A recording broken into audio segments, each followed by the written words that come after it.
Olá a todas e todos. Eu sou Isete Bagolin, economista brasileira que equilibra as responsabilidades de professora e pesquisadora na Escola de Negócios da PUC do Rio Grande do Sul com as atividades domésticas e familiares. Estou aqui para falar sobre o Prêmio Nobel de Economia de 2023. A premiação desse ano reconheceu os mais de 40 anos de investigação da economista norte-americana Cláudia Goldin.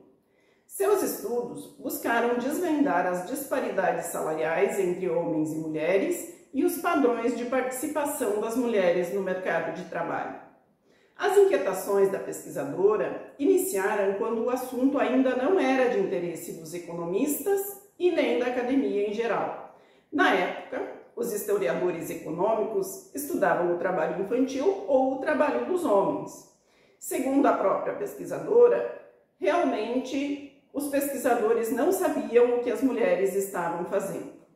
O ineditismo da investigação exigiu uma imersão profunda, trabalhosa, minuciosa, que Cláudia Goldin compara ao trabalho de um detetive.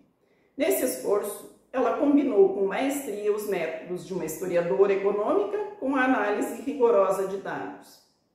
Mas até chegar ao tema da participação das mulheres no mercado de trabalho, Goldin investigou outros temas. E foi durante uma pesquisa sobre a economia da escravidão americana, liderada por seu mentor e também prêmio Nobel, Robert Fogel, que o interesse pelas trabalhadoras despertou. Ao analisar a escravidão em ambientes urbanos, Goldin percebeu que a participação das mulheres negras na força de trabalho excedeu a das suas homólogas brancas desde a reconstrução até meados do século XX.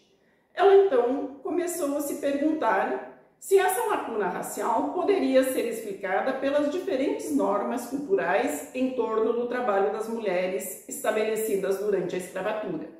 A resposta de Goldin, publicada no Journal of Economic History em 1977, representou a sua primeira investigação sobre a participação das mulheres na força de trabalho ao longo da história dos Estados Unidos.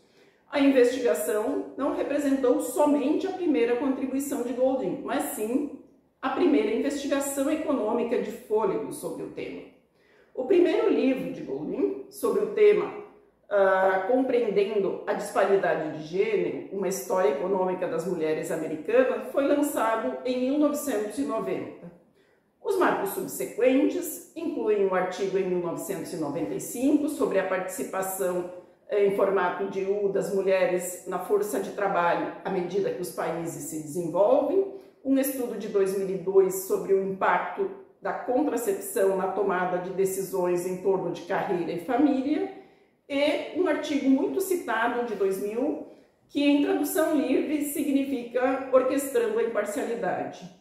Este trabalho acompanhou a ascensão de mulheres na música clássica com o advento de audições cegas, realizadas atrás de cortinas que escondem a identidade.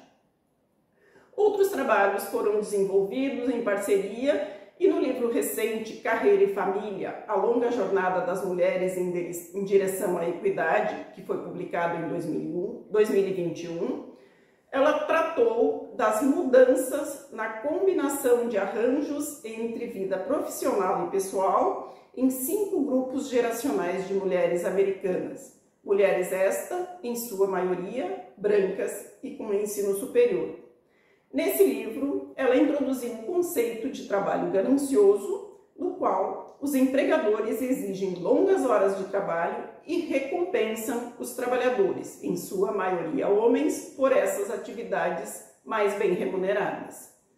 Já no caso do Brasil, a temática estudada por Goldin tem sido explorada por diversos pesquisadores e pesquisadoras brasileiros.